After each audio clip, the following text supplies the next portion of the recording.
আসসালামু আলাইকুম ওয়া রাহমাতুল্লাহি ওয়া বারাকাতুহু। আমরা অনেকেই যারা ব্যবসা বাণিজ্য করি, দোকানপাটে থাকি, আমরা মনে করি যে সকাল সকাল যদি দোকান খুলেই যদি আমরা মানুষকে বাকি দেই, কাস্টমারদেরকে বাকি দেই, এটা আমার বা আমাদের দোকানের জন্য, ব্যবসা প্রতিষ্ঠানের জন্য অমঙ্গল আমরা এটা মনে করি। কিন্তু এটা অমঙ্গলের কোনো কিছুই নেই।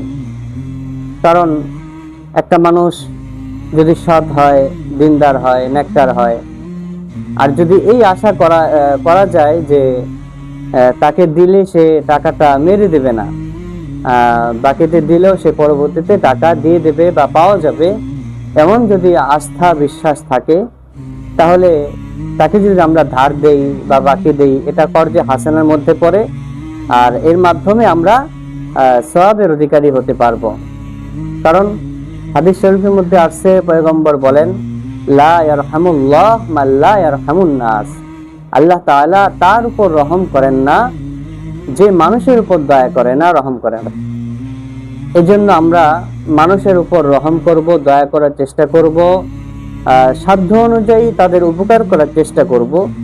হোক সেটা বাকি দেওয়ার মাধ্যমে, হোক সেটা কিছু টাকা ধার দেওয়ার মাধ্যমে।